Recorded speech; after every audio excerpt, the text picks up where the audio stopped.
మద్యం కుంభకోణం కేసులో రాజమండ్రి సెంట్రల్ జైల్లో రిమాండ్లో ఉన్న వైసీపీ ఎంపీ పెద్దిరెడ్డి మిథున్ రెడ్డిని సోమవారం ఆ పార్టీకి చెందిన మాజీ ఎమ్మెల్యేలు కేతిరెడ్డి వెంకట్రామిరెడ్డి, అనంత వెంకట్రామిరెడ్డి, వైసీపీ నాయకుడు సుగవాసి బాలసుబ్రహ్మణ్యం ములాఖతులో కలిశారు. అనంతరం జైలు బయట మీడియాతో మాట్లాడారు.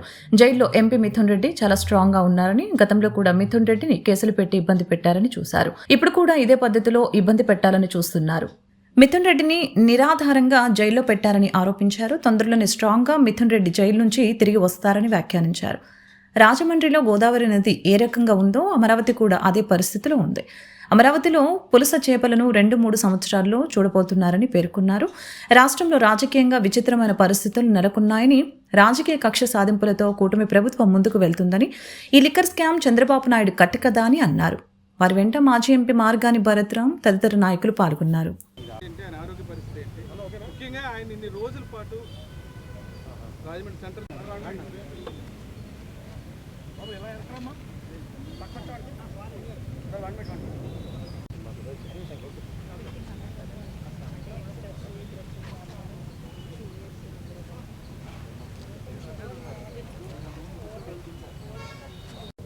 So it's very shame.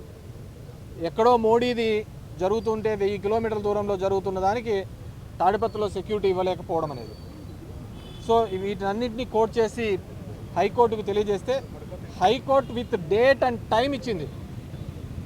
18వ తేదీ 10 గంటల నుంచి 11 మధ్యలో మీరు వెళ్ళండి అని చెప్పేసి వెళ్తే దాన్ని కూడా నిర్బంధించి వెళ్ళకుండా చేయడం నిజంగా వీళ్ళు ఎవరికి భయపడతారో నాకు అర్థం కావటం లేదు.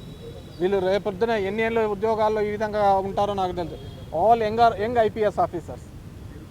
మీ భవిష్యత్తుతో ఈరోజు చంద్రబాబు నాయుడు గారు వీళ్ళు ఆడుతున్న దాంట్లో మీరు బలైపోతున్నారు. సో కోర్టు డైరెక్షన్ ఇచ్చిన వీళ్ళు స్పందించకపోవడం, కంటెంప్ట్ మీద కూడా స్పందించకపోవడం దురదృష్టకరం. డెఫినెట్గా మా చిన్నాన్న అక్కడే వెయిట్ చేస్తున్నారు, పెద్దారెడ్డి చిన్నాన్న. వాళ్ళు ఏదో మూవ్ చేశాము ఇది అని చెప్పేసి డెఫినెట్గా ఏదేమైనప్పటికీ కానీ లా ప్రకారం, చట్ట ప్రకారం ఏం చేయాలో అవన్నీ కూడా మేము చేస్తాం. మళ్ళీ కూడా దీనికి అప్పీల్ చేస్తాం. రాష్ట్రంలో కులాల వారీగా కొన్ని కులాలలో ప్రజలకు పనికొచ్చే నాయకులను అణిచివేసేదానికి లేదా వాళ్లను వీళ్ళ అలవాటు ప్రకారంగా వాడుకొని వదిలేసేదానికి చేసే ప్రక్రియలో భాగంగానే మిథున్ రెడ్డి గారి అరెస్టు జరిగింది. తప్పితే ఈ వ్యాపారంలో ఆయన ఏదో స్కామ్ చేసి డబ్బు సంపాదించుకోవాల్సిన అవసరం లే.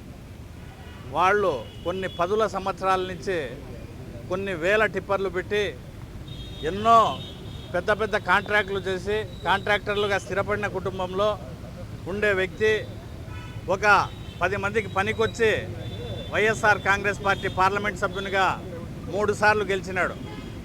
రాష్ట్రంలో ఎక్కడా లేని విధంగా మా రాజంపేట పార్లమెంట్లోనే ఒక పార్లమెంట్ సభ్యుడు, 3 అసెంబ్లీ సభ్యులు గెలిచేటప్పటికీ అక్కడ తెలుగుదేశం పార్టీ ప్రభుత్వం వైఎస్ఆర్ కాంగ్రెస్ పార్టీని అణిచివేయాలనే ఉద్దేశంతో మిథున్ రెడ్డి గారి అరెస్టును చేసింది.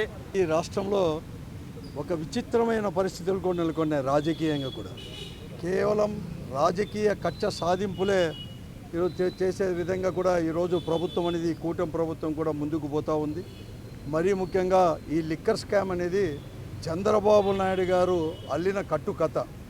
ఆ కట్టుకథ ఆధారంతోనే ఈరోజు సిట్ అధికారులు కూడా ఎంక్వైరీ చేస్తూ సరైన ఆధారాలు లేకపోయినా కూడా కాలయాపనతో వీళ్ళందరూ కూడా గడుపుతున్నారు.